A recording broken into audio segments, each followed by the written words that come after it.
Welcome back to Charting with Dylan. As always, I'm your host, Dylan McKercher. Today's episode is nearly all about Christopher Nolan's Tenet. We will check out how it's doing here domestically in its third week, as well as check out how Nolan's 11th film is doing across the globe. Let's not waste any more time and dive into the domestic top 5.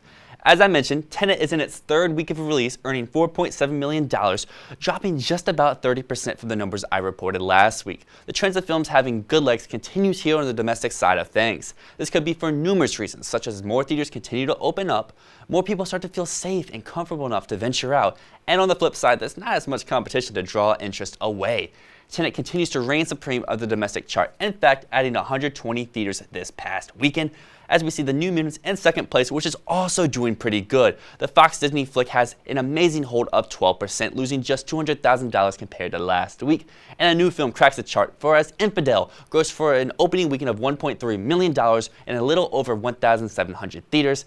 Unhinged snags fourth with $1.2 million, dropping 15.5% from last week, and The Broken Hearts Gallery finishes up our domestic top 5, earning just about $800,000 here in week number 2.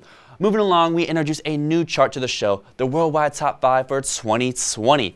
I decided to expand the show's reach outside the United States, since things here domestically are pretty slow. However, worldwide, this list just got shaken up quite a bit. The Chinese film, The 800, snags the top spot away from Bad Boys for Life with about $425 million because the Chinese box office has been doing pretty well and it's returned to somewhat normalcy. This film opened on August 28th and has been killing it over there since. Sonic the Hedgehog darted to $308 million worldwide, heavily supported by its domestic haul from before the shutdown, with Tenet having just passed Doolittle yesterday for the fourth spot on the chart with $249.8 million. Tenet had a budget of just about $200 million, and assuming they spent the same amount on marketing, the John David Washington espionage film would need about $450 million or so just to break even.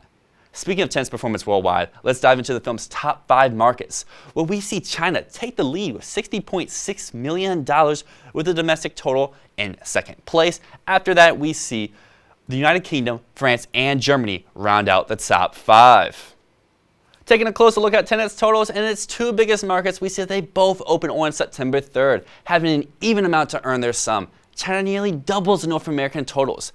Looking at just the difference in theater counts from last week, Tenet showed in 7,760, which is a number on the decline. According to Box Office Mojo, Tenet was shown in 22,180 theaters, earning $29.8 million in its opening weekend in China. For comparison, Tenet was only shown in 2,810 for its domestic opening. Finally, we return to the show's 2020 top 10 films domestically, which has no movement on the chart whatsoever. As you see, Bad Boys for Life is still reigning supreme with $204.4 million.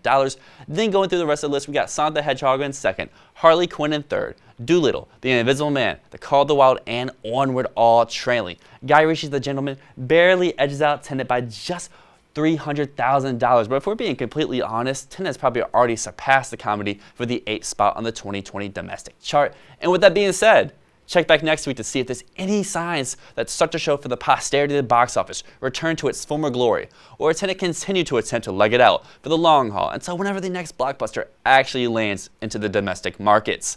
Make sure to hit the like button and subscribe for more Rotunda Studios content. Until next time, this is Dill, signing off.